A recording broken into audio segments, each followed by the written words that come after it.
Hello, everyone. So today is session 14 of our Good Living Practices with Dr. Ram Rao. As we have been doing over the last few years, few months, we are taking the stuff from the Good Living Practices book that he has written, the best-selling book that he has written. And we are offering this panel as a forum where Dr. Rao can share his wisdom, and also he can help us, or you can also ask questions from any of the aspects in the book. Today's session, what we are going to focus on is based on what to eat and when to eat, and where to eat. And it is what we are going to focus on is the enhance the quality of our digestion and thereby ward off disease while improving our physical, mental, and emotional state. And we'll cover the following aspects: importance of meal timings, the digestive clock and its effect on digestion, eating in an ideal and supportive environment. So this, as Dr. Rao has mentioned, is an important aspect. You are what you eat is something that we have always heard. And what I can remember from, I know I quote my ate, for, my aunt, for a lot of stuff, because she was very, very careful about what to eat. And as well as my mother-in-law, who is 85 years old, she's so particular about the time of when she eats. And she's always, she's not eating while watching television or anything. She's eating right at the dining table. She focuses on the food, and and knock on wood, she's for 85, she's a sprightly old lady, and not an old lady. I don't think she'll like me saying that, but she's, knock on wood, she's for her age, she's pretty healthy. So it is very important. So without much further ado, Ram, take it away and let us know what to eat, when to eat, and where to eat. Thank you so much, Radhika, and good morning to everybody on the Pacific time zone, and good afternoon to everybody else who is on the other time zones. Thanks again for joining. This is the 14th session, as Radhika mentioned. Radhika, so we have spent 1 year doing this, so that's really good. 14th session of our good living practice. And for those who are new, and I know there are few people that are new to this, good living practices are tools or interventions that keep the body, the mind, and the emotions functioning as one unit. And this is extremely important in order for us to experience optimal health. So when the body, mind, and emotions, when they function independently, that's a situation that leads to poor health and suffering. Okay. On the other hand, when they function as one unit, that leads to optimal health and wellness. So let me recapitulate what we discussed in the last 13 sessions and then focus on today's topic, which I think is very important. So let me start sharing the slides here.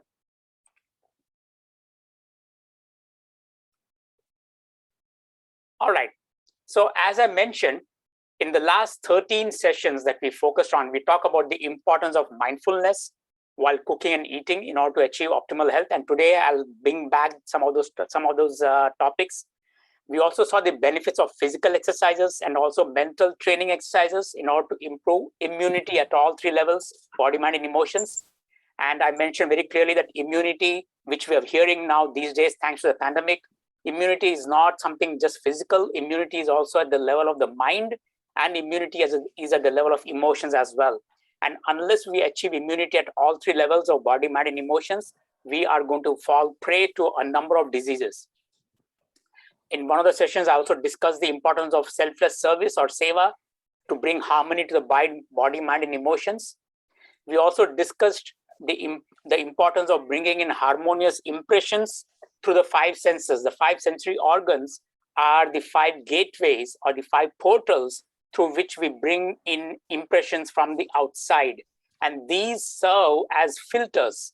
Filters in the sense, I'm giving a very... can somebody mute themselves, please? When I'm talking about filters, it's not exactly filters, but it's something like, when you take a car to a mechanic to get it tuned, they first check all the filters, the fluids, and the brake pads and everything else. The question is, when did you last tune your own body? And one way to tune it is to bring in harmonious impressions to the five senses. So we need to go back and make sure that our five sensory organs are working at the optimal level. I also discussed the importance of fasting, and I mentioned about how fasting is very helpful in bringing harmony to the body, mind, and emotions. We discussed about sleep and the importance of sleep in order to boost immunity at all three levels of body, mind, and emotions. We also saw the benefits of chewing, and that was one aspect of how we eat our food. Chewing is extremely important, builds immunity, and it does a lot of other benefit at the physiological level. And then in one of the sessions, we also explored the consequences of having an elevated blood sugar. And one of our participants, Chandraji, was actually very kind enough to come onto this forum and explain about his own journey and how we managed to bring down his elevated blood sugar levels. And in the last session, I spoke about negativity and how profound effects it has on the body, mind, and emotion nexus. So today's topic is actually going to be on two aspects of good eating practices. We actually discussed this in the beginning of our session. I think it was GLP sessions 2 and 3. I didn't give too much of importance, but I did cover that. And then what happened is the importance of this topic got known by none other than our San Francisco Consulate General Office. And the Consul General actually called me and asked me to give a talk on these aspects of eating, good eating practices on this International Ayurveda Day, which is a day before Diwali of this year. So, and I also consider these facets of eating as very important. That is, you are not just what you eat, but you are where you eat and when you eat. So today's topic will actually cover the importance of meal timings. It'll cover the aspects of what we call the digestive clock and its effect on digestion. And I'll also give you some ideas about how to eat in an ideal and supportive environment, because research studies now show that it's very important that we know where we are eating our food. Now, when it comes to diet, some aspects of diet was already covered. Some aspects of diet and good eating practices, I had covered it in GLP sessions 1 to 3, where I spoke about you are what you eat, you are when you eat, you are where you eat, you are how you eat, and you are why you eat. So just based on that, you can imagine how eating itself has got so much role to play in what we are and what we do in our lives. Okay, and that's one of the reasons why both in Ayurveda and yoga, and now we know from evidence-based studies, research studies, that 70 to 75% of all your imbalances can be restored, okay, or can be alleviated only through eating, good eating practices. Even modern medicine is now laying a lot of importance on what, where, when, how, and why you eat. So it's very important. So what this means is that irrespective of what foods you eat, you may be eating the best of the foods, okay, based on your health conditions and other dispositions. But you have to remember that it's just not what you eat. There are other aspects of eating that you need to inculcate into your own life in order to ensure optimal health. And what happened is, I was very fortunate because one of you actually wrote to me saying that, why don't you cover this aspect again after listening to it at the World Ayurveda Day? So I thought, okay, we'll come back to these two topics again, about where you eat, and when you eat. So you are when you eat. What does that mean actually? What do I mean by saying you are when you eat? So this, if you can see, this is actually a watch, right? And what does a watch do? It tells us the clock. It tells us the time of the day. Okay, in the same manner, in our body and in our brain, there are specific genes called clock genes. And these are the genes that regulate every activity that we do. So there are clock genes that regulate the eating process. There are clock genes that regulate our physical activity process. There are clock genes that regulate our sleep process. And there are clock genes that regulate our digestive process as well. So whether it's heartbeat, urination, liver function, all these are under the regulation of specific genes, clock genes. And these clock genes, it's amazing, they work in tune with the environment. So whether it is sunrise or sunset, day or night, cold temperature, hot temperature, humid temperature, windy temperature, these clock genes, they respond to those environmental cues, and then that's how they liberate what we call the signals to the body and to the brain. Okay, and that's how it helps us to achieve those kind of functions during that particular time of the day. When it comes to eating, okay, these clock genes, they respond very well with the earth's movement, okay, or the sunrise and the sunset. So for example, now when the sun is at its peak, which is 12 noon, the digestive clock in the brain becomes very active, and it triggers what we call the I feel hungry signals to the brain, which then regulates to the stomach. And that's one of the reasons why you start feeling the hunger pangs around 12 noon. Okay, and this is not specific to your body or my body. This is specific to everybody's body. And that's one of the reasons why anybody, anywhere in this world, when you go at 12, between 12 and 1, everybody steps out to have lunch, because the clock genes are working in tandem with the peak of the sun. Okay, so at noon, what happens is, because the clock genes are active, at noon, your digestion is the strongest. Okay, what it means is that irrespective of what you're doing, okay, you have to drop everything and try to have your meal, your big meal, around the time when the sun is at its peak, somewhere between 12 and 1. Okay, and that's one of the reasons why people in yoga and ayurveda insist that you have your midday meal or a big meal around the time when the sun is at its peak. Now, at the same time, in the morning when the sun is rising, or in the evening when the sun is setting, right, the clock genes are active, but these clock genes are what we call sort of down regulated, in the sense that they are sending brain signals saying that I'm hungry, but I'm not very hungry as in the afternoon time. Okay, and that's one of the reasons why in Ayurveda and yoga we say eat, but make sure that it is a small meal in the morning for breakfast, and eat, but a small meal in the night as well. Why? Because after eating in the night, you are not going to indulge in any activity. The body is not seeing any movement. Okay, it's going to be dinner. After dinner is going to be sleep time.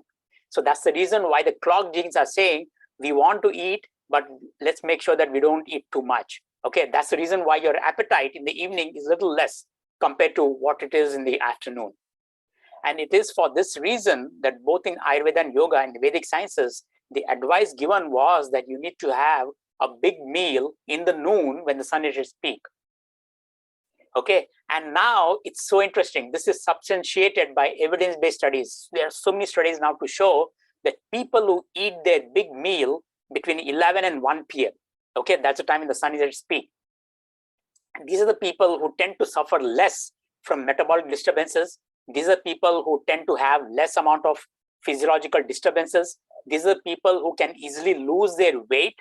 And these are the people who are stable mentally, and they're less prone to emotional disturbances. So you can see how just a meal between these two timings, 12 and 1, can bring about so many importance, or so much of importance, to the entire body, mind, emotion nexus.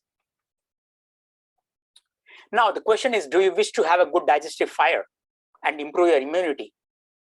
Okay, what is the reason you're eating food? Are you using food to lose weight? Are you using food to become more active? Are you using food to experience less dullness? Or are you eating food so that you can get good quality sleep, be less negative, and be more positive? There are so many reasons why we eat, right? And there's a natural way to achieve all these issues. And that natural way is to make sure that you have high quality foods, okay, at around 12. And it's not just having a big meal around 12. There are other aspects of good eating practice that you need to practice as well. And that is that once you eat at 12, keep a 3-hour window where you're not eating anything. So no snacking between 12 and 3 p.m. Okay, give at least a 3-hour time break. Why? Because the food that you eat around 12, it takes about 3 hours for the food from the mouth to enter the lower small intestine. Okay, until it reaches the small intestine, you're not supposed to eat anything, only because you don't want that hypersensitive response to insulin. Okay, because each time you indulge in a snack, your insulin levels are going to come up. The body is going to release insulin, and each time the insulin comes up, what happens is it takes time for the insulin to go back once the food is withdrawn.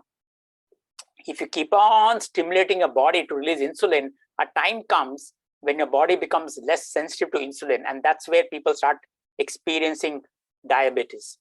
Okay, and that's the reason why modern medicine now corroborates what Ayurveda and yoga says, that you need to have a fasting window of 3 hours after lunch before you eat a snack. Okay, now in addition to that, there's another aspect of when you eat that is very important, and that is having a 12 to 15-hour window between the last meal of the day and the next day meal, which means, let's say you eat around 7 o'clock in the evening. Okay, the next day morning till about 7 or 8, it's recommended that you don't eat anything, no caloric foods at all. So even if you want to take a tea, let's say some people are used to taking herbal tea, the best thing would be not to add any milk, not to add any dairy, or not to add any sugar. Just take plain herbal tea. So basically, we are asking for no caloric beverages or no caloric food between dinner and breakfast. Okay, and try to keep that window at least of 12 to 13 hours. The more you keep, the better. But this is a minimum time that is required. And why is that? Because this 12-hour window is required for the body to adjust itself to everything that you did during the entire daytime. Okay, that's the time when the body is doing a lot of repair work. And that repair work, okay, requires for the body to be devoid of any food, and of course the brain as well. And when you do that, your appetite becomes very strong. So that's the reason why, in Vedic sciences, they said, once you eat in the night, they said, try not to eat immediately in the morning, because, we have a habit of, as soon as we get up, some of us have a habit of going for a cup of coffee or a cup of chai. Okay, some of us even gorge on breakfast. Okay, so I'm not saying don't do that. I'm saying keep a 12-hour window, minimum window, okay, before you hit the breakfast table. Now, a 12-hour fast is gentle. Okay, now there are reports, you may come across reports where people report 18 hours fast or 20-hour fast. Okay, that is very good for people who have some chronic metabolic issues. Okay, but for people like us who do not have any health issues, you don't need to go for that prolonged period of fasting. Okay, minimum 12 to 15 hours is good enough. Okay, and it's interesting because what people have done is there is now an entire supplement industry that has come about saying that you don't need to fast. The same fasting. So what happens is when you fast for the 12 hours or 13 hours, you are kicking in some chemical reactions in the body that is very beneficial for your body, mind, and emotions. So the pharmaceutical industry or the supplement industry has come about saying that don't fast, just take these pills. It'll kickstart the chemical processes as though you're fasting. Okay, and you may be hooked up to those fasting mimetics. It's called fasting mimetics because you don't need to fast. You can just take that pill. It'll produce the same chemical reactions that a fasting process would produce. The only problem is because it's a supplement, because it's a pill, in the long run, it's going to give side effects. Okay, so fasting is a natural way to derive the same benefits. In fact, much more benefits than what you would normally expect. So for people who have chronic, let's say, weight issues, or for people who have chronic sleep issues, or for people who are not able to eliminate properly, okay, constipation, or for people who are type 2 diabetic, sugar issues, okay. But I want to talk about diabetics later. The fasting process is a great way to actually bring about natural way of ameliorating all these conditions. Now, after having said this, let me also add a word of caution for those people who have issues with sugar, okay, type 2 diabetes people, okay, you don't want to indulge in a prolonged period because there are certain health issues that you are facing for which you may have to snack. Okay, so do your best. Okay, don't try to snack intermittently. within 2 to 3 hours, but try to keep at least a 6 to 7 hours gap before you go for a snack. Okay, so that's the reason why snacking is very important. I mean, very important, but at the same time, make sure that you have a 2 to 3 hour gap between your snack. So what would it look like typically? Okay, so for example, now let's say, I'll give you my example. Okay, I normally like to eat my dinner around 7 p.m. Okay, so once I eat at 7 p.m., I don't eat anything else after 7 p.m. So no ice creams, no cookies, no sugar-laden foods, no milk, nothing. Next day morning, around 9 in the morning or 10 in the morning, I try to have a cup of either chai or a milk or something like that. Okay, sometimes I even avoid that. I'll just go for a lunch, okay, straight away around 11 o'clock. And then what I do is, once if I have lunch around 11, okay, so by doing so, I'm maintaining a gap of 12 to 14 hours of fasting. And then if I have my lunch around 11:30 or 12, the next meal that I break up is around 3:30 or 4. That gives me a 3-hour window. If at all I feel like having a herbal tea with sugar, or if I feel like having a cookie, or if I feel like having a fruit is the best option. Okay, so around 11 o'clock or 11:30, if I have my lunch, around 3:30 or 4, I'll have a fruit, or maybe dates, or something that natural. Okay, and then what happens is, again, I'm giving a 3-hour window before I eat my dinner at 7. So you see how I'm having 2 major meals at 7 in the evening and in the morning around 11, and then I have just 1 snack in the afternoon. Okay, and then I don't have anything else. So that way I'm satisfying myself with 2 meals, and I'm satisfying myself with a fruit snack. Okay, at the same time, I'm giving enough time for the body to cope up with all the things that I'm doing. Okay, so by keeping this eating schedule, my dear friends, you are following the correct eating guidelines, and these guidelines then help the mind-body nexus, and it also regulates the clock genes very properly. It creates a scenario where your digestive fire or your digestive system is optimal, and because it's optimal now, what happens is you are very strong at all 3 levels of individuality: body, mind, and emotions. Okay, and whatever I said here, even though it has been written by Vedic sciences, it's now supported by evidence-based studies. There are a lot of studies that have shown the benefits of fasting, the benefits of eating lunch around midday, the benefits of eating an early dinner, okay, and then the benefits of keeping this fasting period and trying to minimize the snacking schedules. Now, you may be doing the best kind of diet, okay? You may be eating at the right time, okay? But still, you may not be experiencing the benefits that you want to experience, okay? Then you need to see where is the environment where you're eating your food, okay? Because the place where you're eating your food is very, very important, my friends. So you cannot eat in the car, okay, especially when you're driving. So no multitasking, no driving and eating. You are not supposed to eat in front of the TV, because all the TV things that you're seeing, you're watching, it's not helpful in digesting. Because remember, in one of my earlier sessions, we talked about chewing. So for chewing to happen, you need to focus on the food. You need to count for a count of 25 or 30. That count of 25 to 30 to chew the food in the mouth requires for you to focus on your food, which means that you cannot attend to your emails, you cannot attend to chats, you cannot attend to WhatsApp, you cannot attend to TVs or movies. So no texting while eating, no lying down while eating. I've seen a lot of people lying down and eating. Okay, that's not a good habit. Okay, because what happens is when you lie down, you're actually suppressing the digestive fire.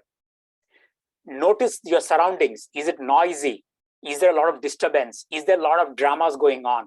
Because this kind of a lifestyle will not promote optimal digestion, especially if you're eating a high quality food. Please remember, eating is a very sacred activity.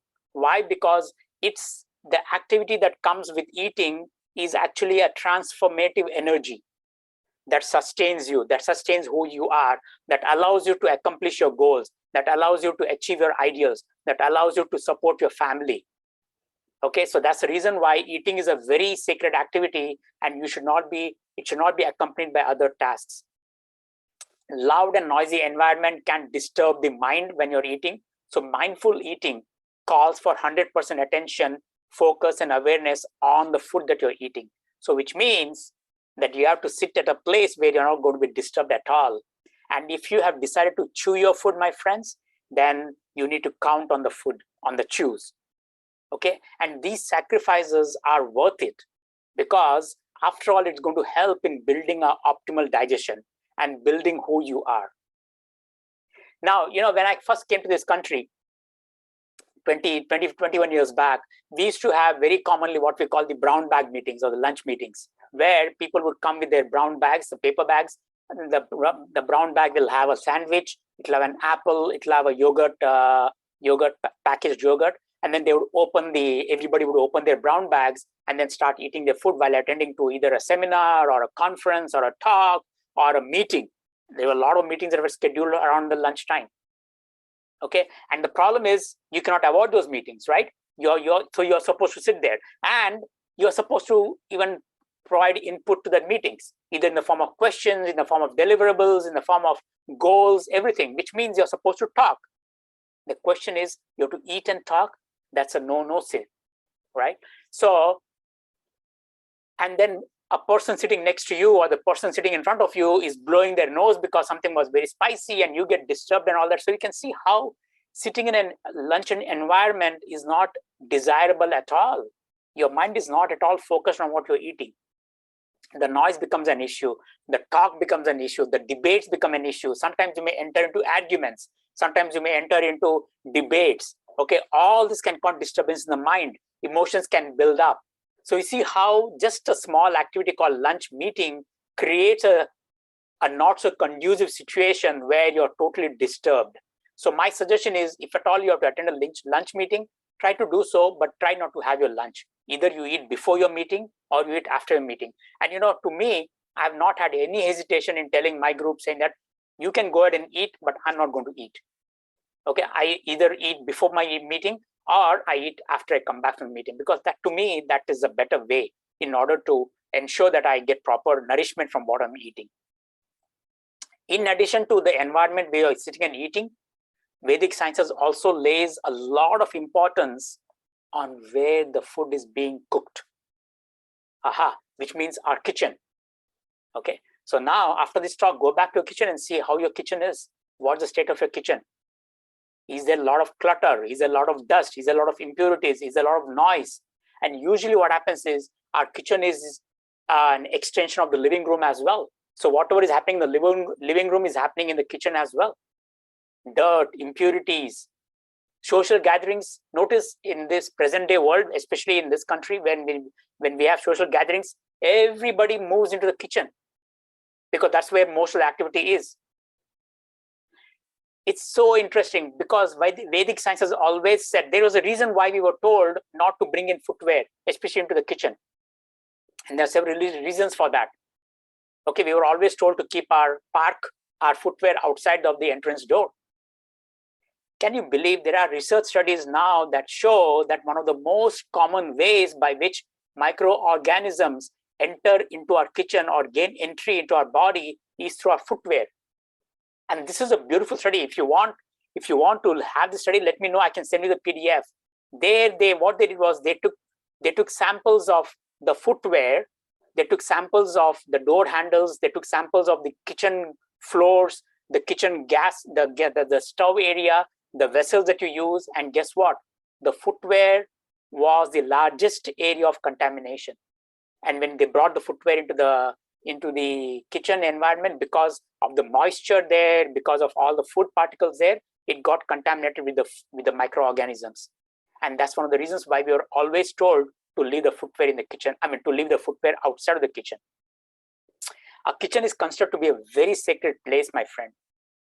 Okay, because this is the place where you are going to be nourished. Your potential, your life, you as an individual will flourish only because of what's happening in the kitchen, because that's where the food is being prepared. And that's one of the reasons why traditionally in our old homes, especially not where I was born, but where my grandfather used to live, in their homes, the kitchen was a huge place, and part of the kitchen was actually an altar. So continuously, and old homes those days in my grandfather's place, it was a joint family. There were 10 to 15 people staying in that room, in that house. So what used to happen is every minute somebody or the other would go near the altar, light the lamp, burn the incense stick, ring the bell, and then say their prayers. What was happening in that environment? The person who was cooking, either my grandmother or my aunt or my mom or somebody who is cooking, their spirits were always loaded with positive energy, with positive spirits. Okay, it keeps the person very mentally calm. I mean, can you believe in an environment? This is something like a temple, right? If you go to a temple, that's what you hear, right? You hear the sounds of the chanting, you hear the sounds of the bell, you're inhaling the aroma of the agarbatti, the incense sticks. All those things are coming out in the kitchen as well. And so the person who's cooking, and those days in my grandfather's house, we used to sit in the kitchen and eat our food. So when we're eating also, we are imbibing that aroma. We are seeing that flame. We are hearing the bell. So positive environment. So the question is, can we bring something similar in our kitchen today? You don't have to convert that to an altar. Not necessarily that you have to an altar, but there is an aspect of Vedic science called Vastu. Just like yoga and Ayurveda, Vastu is the Vedic engineering, design and engineering. In Vastu, they mentioned everything about how your environment should be, whether it's work environment, office environment, your building, everything. And in Vastu science, they recommended there are certain aspects of how the kitchen should be. And one of the things they said is, if you can't have an altar, try to make sure that your kitchen is facing the sun, or try to see if you can face the kitchen facing, have the kitchen facing the garden. Why is that? Sunlight brings in energy. Sunlight brings in the light. So you get your vitamin D along with your food that you're eating. Isn't that a beautiful way? And guess what? Modern science is all showing these as an evidence-based studies as well. They're proving that. Imagine having a garden or a yard, or if you have plants in the kitchen, you're bringing in natural decor. Okay, so keeping your spirits high, keeping your positive spirits. Having plants or flower plants actually purifies the air in the kitchen as well. So watching the blooms, watching the flowers, watching the nature, watching the birds, everything allows you to keep yourself in an invigorating environment. So there are several aspects to eating. It's just not what you're eating. Okay, what is important, no doubt. But if you're eating the right kind of foods, but if your environment is not conducive, if your timing is not conducive, my friends, then please don't complain saying that the food you're eating is not helping you. Okay, because you need to ensure that you are eating at the right time and you're eating at the right place, with the environment being conducive to what you're eating. And on that note, there are a lot of people who have written to me saying that we are doing everything possible and yet we are not seeing the benefits. If you have chronic issues, my friends, do not expect to see miraculous results overnight, because modern medicine doesn't address this. But in Ayurveda, what we say is that today's food that you're eating, okay, the results of today's food will show up 30 days later, 25 to 30 days later, which means, let's say you have had a lot of sweets during Diwali. That's what happens, right? In an Indian family household, we eat a lot of sweets during Diwali. If you want to see the deleterious effects of the sweets during Diwali, this is the time now, because it's now 30 to 35 days. If you have gained weight like I went to gym the other day and I gained myself 3 pounds, and I'm thinking, where did I gain this weight? I looked back and said, oh yeah, sure enough, I had to eat all this house. My friends gave so many sweets, I ate that, and I'm seeing the effects. So whatever effects you're seeing is happening 30 to 35 days after you eat your food. So wait patiently. If you're brought in all these good eating practices, what, where, when, and all that, okay, wait for 30 to 35 days before you start seeing any changes. Okay, wait patiently, because it takes some time. All right, so to conclude, good eating practices is all about what we eat, when we eat, where we eat, how we eat, and why we eat. Okay, and today we talked about when and where. So timing is very important, my friends. Remember, your big meal has to coincide with the sun at its peak. Small meals to correspond with the rising and the setting sun. A gentle overnight fast of 12 to 14 hours. And if you have to snack, keep a gap of at least 3 hours between the two eating events. Where you need to eat, make sure that your eating environment is very conducive. It needs to be quiet so that you're undisturbed, so that you can have your focus and awareness on the food you're eating. And please remember that kitchen is your source of energy, the vital energy, what we call prana. Okay, so make sure that you keep the kitchen and the person cooking in the kitchen in a positive, uplifting state. Okay, so with that, let me stop the screen share and let me take your questions.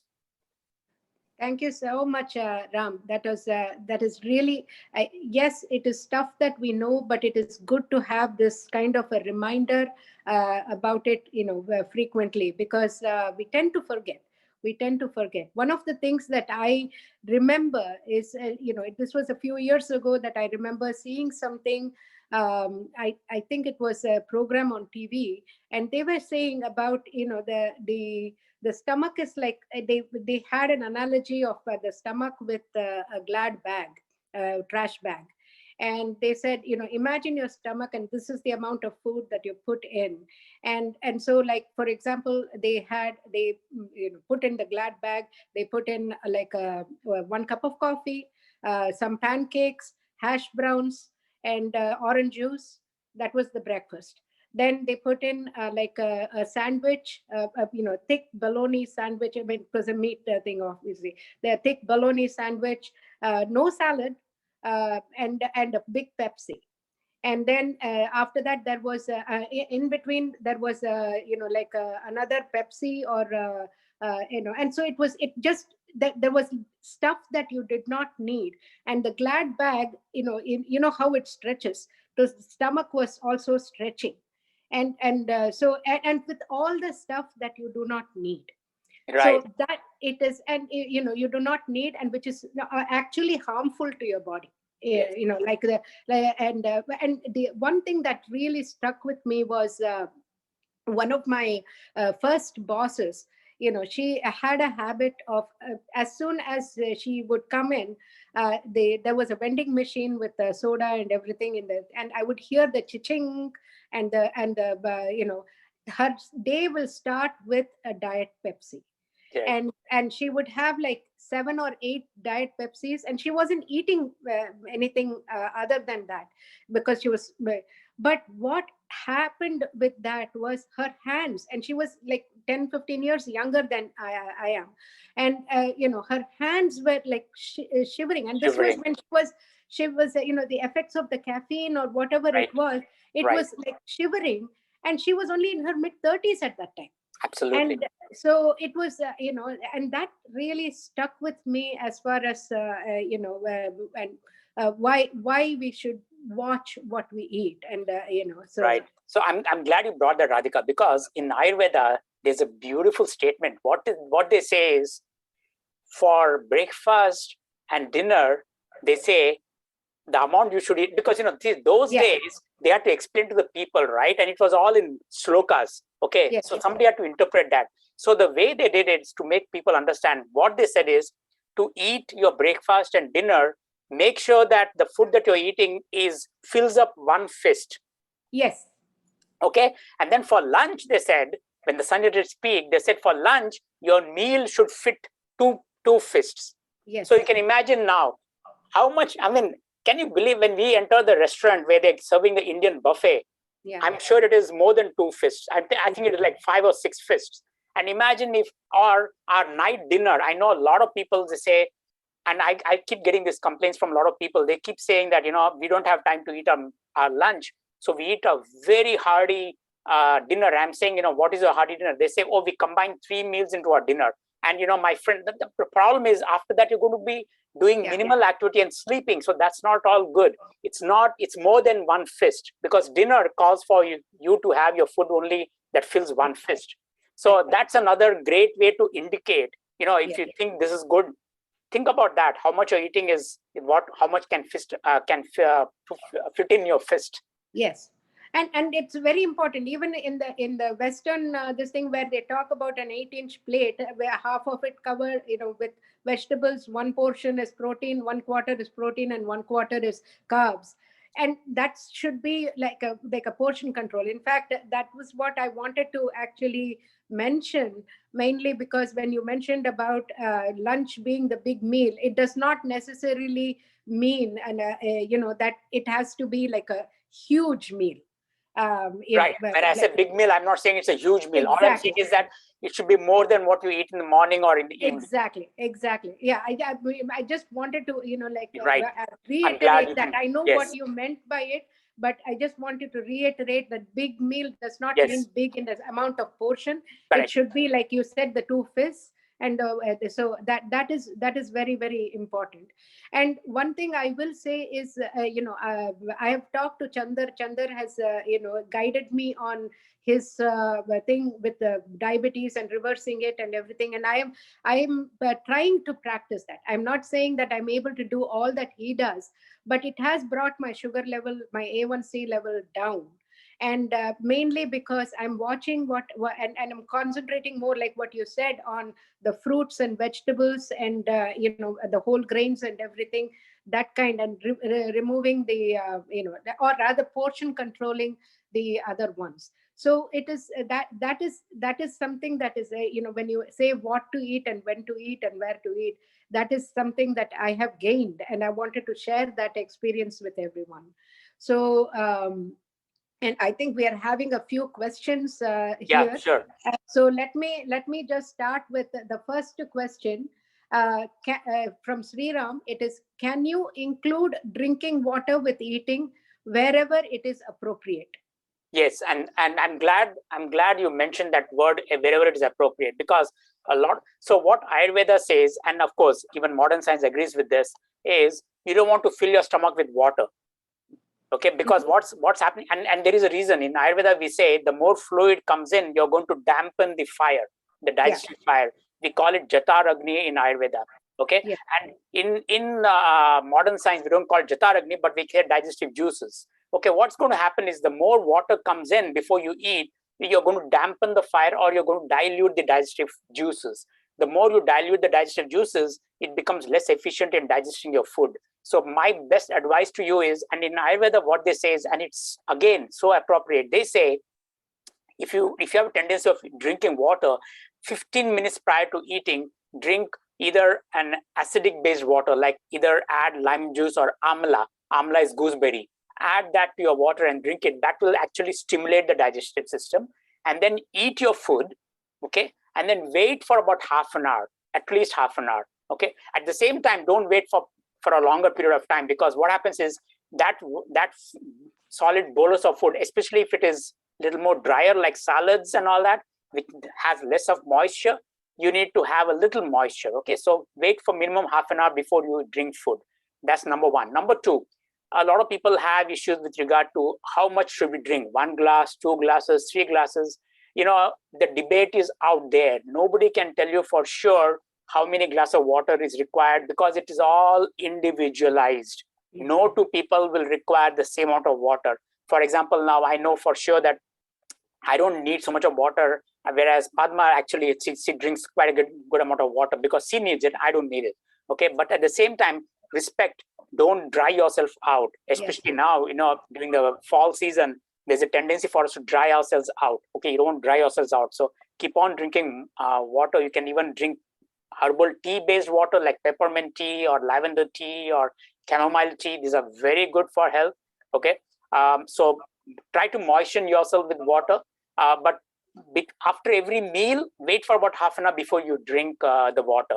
Okay, and then with regard to number of glasses, I leave it to you, because as I said, there is no consensus on how much water is required. And when I teach my students in Ayurveda, what I tell them is, when even after all that, if they keep on insisting that no, please tell us how many glasses of water should I drink, I tell them a ballpark, and that ballpark is, notice when you're peeing. If you're peeing and if your urine is yellowish or dark yellow, which means that you need to drink more water.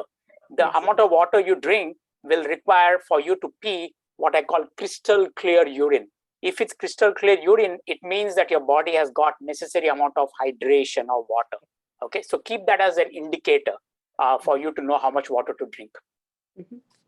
So the next question I have is from Pari. And so she says, excellent presentation. I'm an internist and geriatrician and lifestyle medicine certified physician who recently transferred to Kaiser Santa Rosa.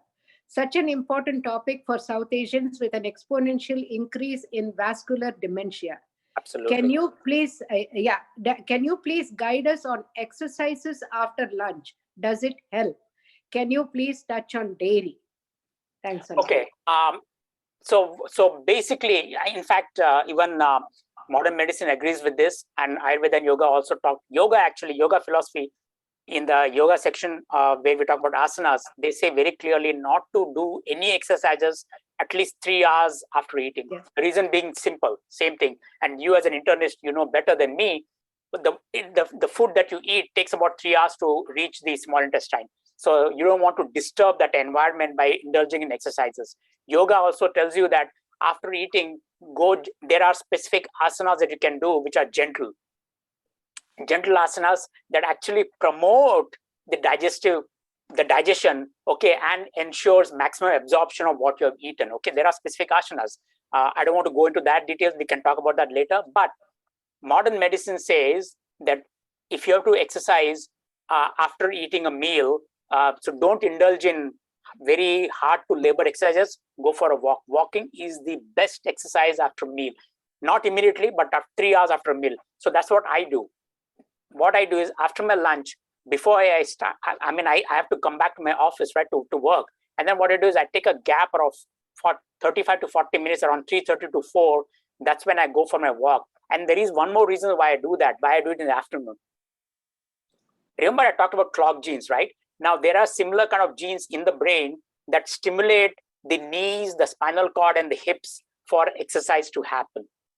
Can you believe that? And now, actually, the Football Federation of this country is actually trying to see more of these, whether it is true, because then they can schedule their football matches around that time. Because what's happening is between 3:30 and 4, there's a maximum efficiency of the hips muscles, the quadriceps, the hamstrings, and the entire spinal cord. So that's the time when indulging in any physical activity becomes very important. You can get the maximum benefits between 3:30 and 4. So let's say you've eaten around 12, okay, 11:30 or 12. Then safely around 3:30 or 4, you can do some exercises. That will really be of great help. Okay, so that's exercise after lunch. With what was another question? The other question was, can you please touch on dairy? Oh, dairy. Dairy comes as you are what you eat. I covered that aspect in my book. There's so much of dairy, and I don't think I can talk everything about it today. Yeah. But let me tell you one thing. Even though dairy has got a very bad name, thanks to all the ill health that we are getting, so what happens is because we are unhealthy, because we're not doing the right things, we blame it on the foods that we eat. And so we try to avoid those foods, whether it's wheat, whether it's gluten, whether it is dairy. So we try to avoid those foods because those foods are causing us imbalance. Please remember, my friends, the foods are not causing imbalance. It's the imbalance that we brought in our own selves that's exacerbated by the foods that we eat, okay? And dairy has got a very bad name in this country, not just in this country, in other countries as well, because of the way it's being practiced. And in my book, if you see, I have emphasized the entire section on dairy. Mm-hmm. It's how you treat the animals, it's how you treat the cattle. The entire dairy industry has been totally commercialized. So they pool all the batches of milk from different cows. We do not know if those cows are properly nourished or not. We do not know if they're diseased cows. But the milk is all pooled, it's pasteurized, it's taken into all these various grids, which means machines, tubes, pipelines. And then finally you get a milk that they tell you that's good for 7 days. They give you a shelf life. Mm-hmm. Now, let's look back at when we were young kids. As when I was a young kid, in my colony where I used to live, the milkman used to come with the buffalo. And he used to milk the buffalo in our presence. And he would add water. There was in fact, he would ask us to get us a bucket of water. He would add the water to dilute the milk. But then the milk was fresh. The buffalo was eating right in our presence, and he was milking it right there, and he was giving us the milk. And by the way, those days we didn't have the refrigerator. So there was no question of freezing or storing the milk. The milk that came in the morning, it had to be finished that same night. Otherwise, it would get spoiled the next day. So we were eating fresh milk every day. So the question is, can we come back to that atmosphere where we are getting natural milk that is milked right in front of us, where the animals are properly nourished, they're properly treated, and they are properly maintained? Yes, then dairy will not have a bad name. And I'm sorry, I can go on and on about this. Is so important to me. I mean, food, the entire aspect of food is very important to me. But for now, I'm just giving you a brief thing. Yeah. No, I think we should have a separate session just for dairy. Maybe we can plan for that. Sure. So the next question I have is from Bindu. Do all creatures who follow a diurnal life on this planet experience maximum digestion around noon? So animals must self-regulate with one large meal around noon. Only us humans must have lost our way then. Well, I mean, if you notice, animals actually, so there are certain animals like the cows and all that once they fill up their stomachs, they'll regurgitate and then they'll keep on swallowing or chewing on their food. Okay, so they are maintaining their habits. There are birds, like when we feed the wild birds, throughout the day they are eating. So are they following the diurnal variations? No, they are not. But let's not worry about animals. Let's worry about ourselves, because we know we have it. We have the clock genes. We have the genes regulating our metabolic activity.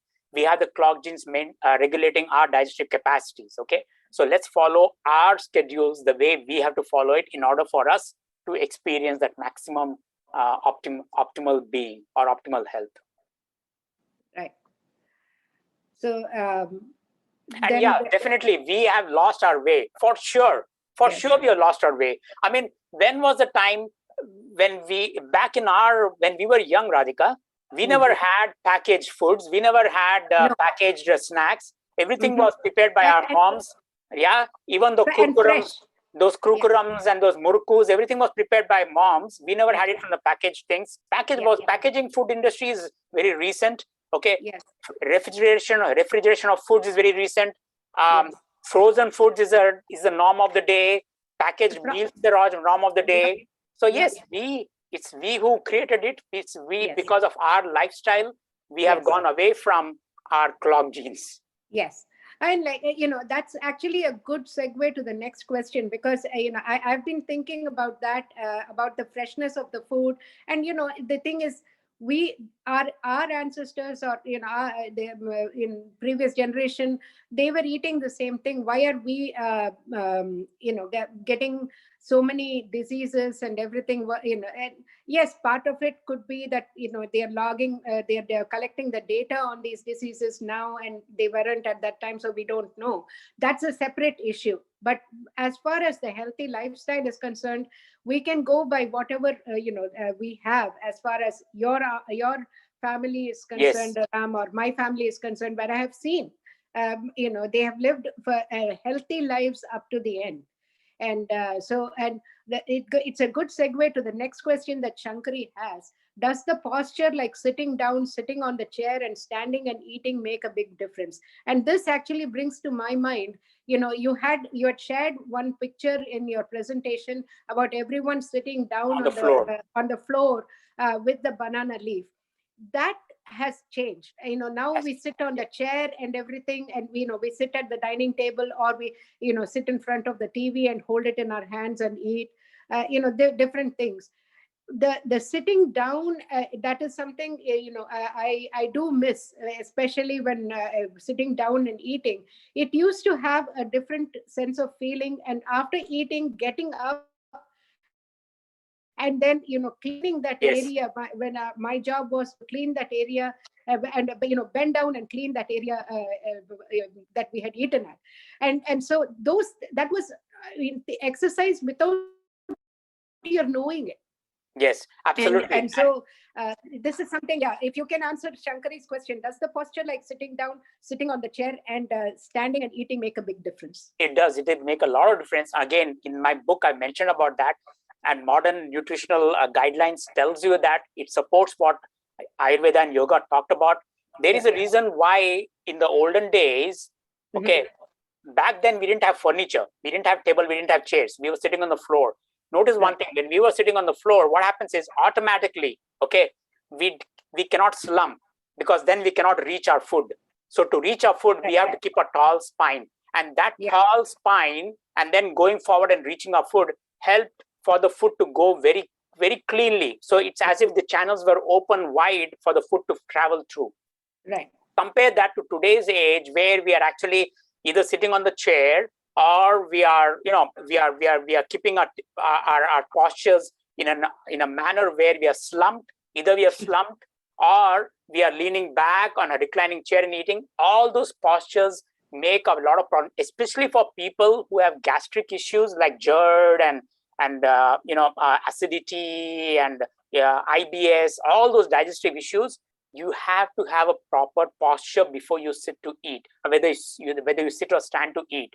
Okay, yes. Standing is a good option, but make sure while standing, make sure that you don't have to reach all the way down, because you can't keep the plate on the floor and stand down and reach. So you have to have the plate at the level where you can pick easily and eat. Okay. Yeah. Now that is only if you have an option of standing and eating, that's fine. Otherwise, you can sit.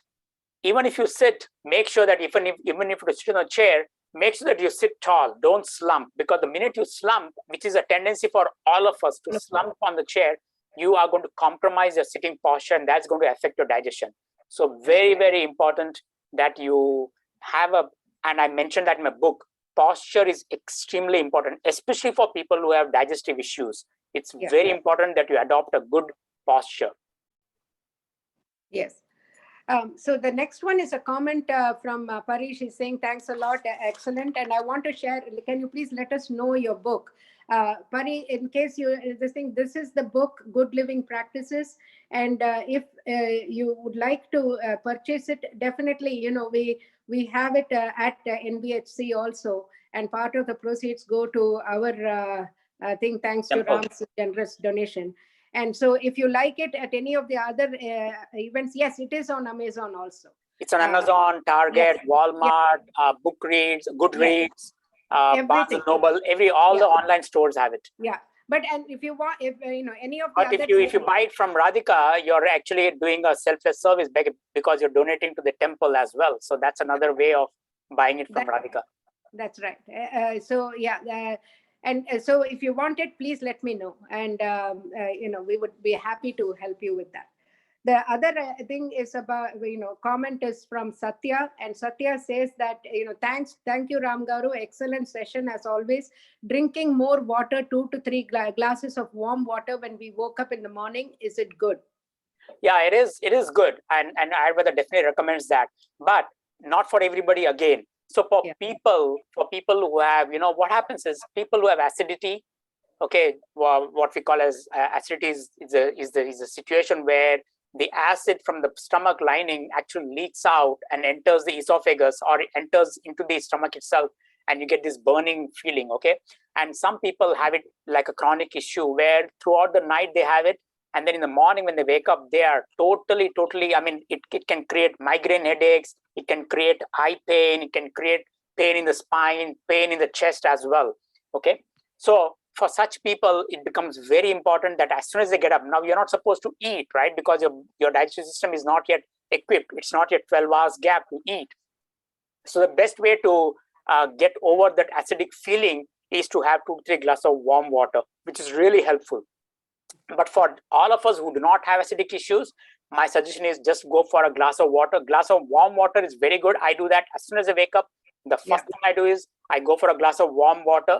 Okay, just gulp it down. You can add, if you wish to, you can add some nice spices like cardamom or fennel or coriander powder to the warm water and drink it, and then do your regular activities before you ensure the 12-hour break, before you take a coffee break or something. Okay, so yes, water is definitely needed. It's necessary. It's good if you do it, but again, depends on what situation you have. You don't have to go for 3 to 4 glasses. 1 glass is sufficient. Yes, so that's good. Any other questions for Ram before we think about ending the session?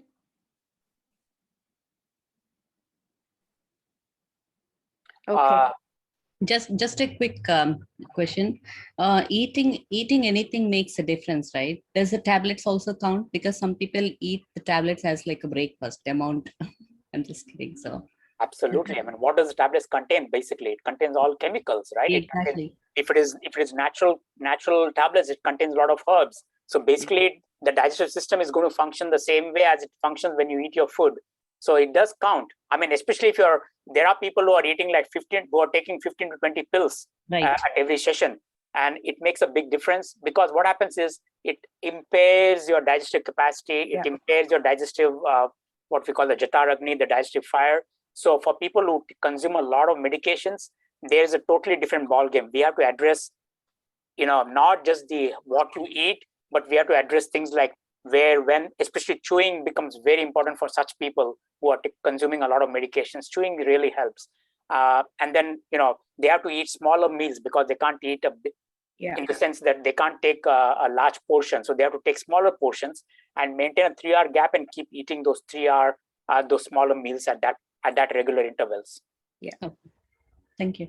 And it's also important to understand, like, for example, if someone is very, very active, probably they need a different kind of eating schedule or eating regimen. So if someone is playing a lot of basketball, especially teenagers and everything, this is for a normal, like with a more sedentary lifestyle. That is what a normal person, normal human being. So that would change depending on your circumstance. Yes. So, any other questions?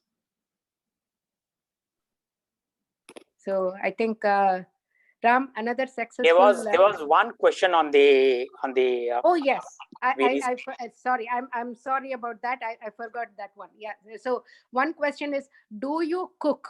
Is there ever a conflict between your spouse and you regarding who should cook the food? Being a male member, what is your state of mind if you are asked to cook?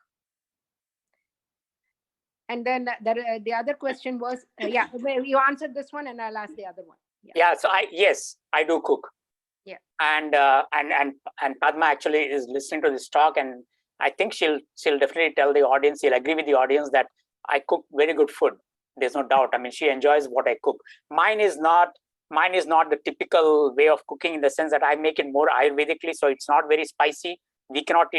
I cannot take a lot of spices. So ours is a very, what I like to say it as sattvic, in the sense we do have spices, but it's not very spicy. I love to cook, my friends. I really love to cook, because for me, cooking is the best place where I can meditate. Okay, that's the time when while I'm cooking, I'm actually memorizing or roting some of the mantras. Not just the mantras, there are certain things that I do while I'm cooking. So I'm paying attention to what I'm cooking, as well as I'm doing something. My mind is with related to the food itself. Okay, so it's a very good meditative energy for me, and I like to draw in the aroma. And for me, it's the best, most blissful time. And so what has happened is, so here's the reason why I enjoy cooking. Yeah, and to your question, no, I've never had any conflict. Never had any conflict. My wife enjoys my cooking, so I get the feeling that that I'm doing something good for myself and my family. And the other thing is, ever since the pandemic hit us, right? I'm doing mostly the work from home, but my wife, because of her nature of work, she has to go on site. So naturally, come on, I mean, I can't expect her to cook. So I said, no worries, I'll take care of that part. But at the same time, I need to come back to my work as well. So what I do is, these days, I've taken a very strict 1-hour break. And that's the time when I leave everything behind. When I enter the kitchen, my mind is only on the food. There's absolutely no conflict. I enjoy cooking. And, wife is happy. And then she prepares the food. So no, there's no conflict at all. I know where this question is coming from, because traditionally, Indian culture, it's been like a women-dominated thing, and so men don't like to cook. But at the same time, please remember, that's sort of a discriminatory statement, because if you go to the street food vendors in India, the people who are preparing the street food are all men folk. Most of them are men folk. Yeah. So cooking has never been only a woman's thing. It's men should equally do it. And I encourage in this audience as well, everybody should take turns to cook, because that's one of the best ways to put in your energy, positive energy, and which means that you're feeding the family, you're feeding your kids, and you're feeding the entire society, because from that energy, you're going to transform the world as well, through your work, through your goals, through your aspirations. Okay, so yeah, I think everybody should cook. For Yes. me, it's the best time of my life, actually, when I cook the food. Definitely, definitely. So the next one I have is, does optimal digestion include the physiological process of waste elimination? Is it true that proper elimination triggers several, improper elimination triggers several chronic diseases? Do you plan to talk about this aspect? Yes, next month we are talking about that, because I think I said I would talk about improper elimination this month, but because we had the reader, we had one of you saying that this is important, so that's why I'm covering this. But yes, constipation and colon issues, I'm going to be touching on that next month. Very, very important, my friends. In fact, my students in the Ayurveda school where I teach, they call me the poop doctor, because for everything, when they have an issue, the first thing in my questionnaire is, what is your state of elimination? Because in Ayurveda, we say what you take the whole day, okay, your input should be equal to output. Next day morning, you have to have a proper elimination. If you skip your bowel movements, even for a day, even for 2 days, my friends, it's a no, because then you have to really go back to what you're doing with your food. Improper elimination can cause a lot of conditions. And Pari, who is an internist, will tell you how important it is, because now these days, doctors, modern medicine is recognizing this, whether it's Parkinson's, whether it's Alzheimer's, whether it is even susceptibility to infections, is all an indication that you may not have proper elimination. Okay, so not necessarily that everybody will get it, but if you have improper elimination, surely you're inviting trouble. So yes, it's a part of physiological process. In Ayurveda, we call it, so we have a term called Mahavaha Shrotas. Mahavaha Shrotas is starting from the mouth all the way down to the buttocks. That's the entire channel. In Ayurveda, we call it Mahavaha Shrotas. So which means it includes eating and elimination as well. So yes, it's very important, and I'll definitely cover it next month. And my last question I have from Pari is leftover food okay to eat due to time constraints? Yes, and I think we talked about that. Leftover foods is, and I know Padma always has this complaint about me doing that. So I know it's very difficult these days, especially if both spouses are working and children are going to school and you don't have time to cook and all that. So try to limit the amount of leftover food that you're eating. But again, so it's, so if you eat the right way, if you chew your food, if you're eating at the proper time, if your environment is very good, and if you're not being disturbed, and if your emotions are undisturbed, then which means that you're covering 70% or 65% of the good eating practices, and then leftover food will definitely help. But if you're eating leftover food with at the improper time, at the wrong place, with a lot of disturbance and all that, then yes, that improper food will cause more disturbance. So work it out.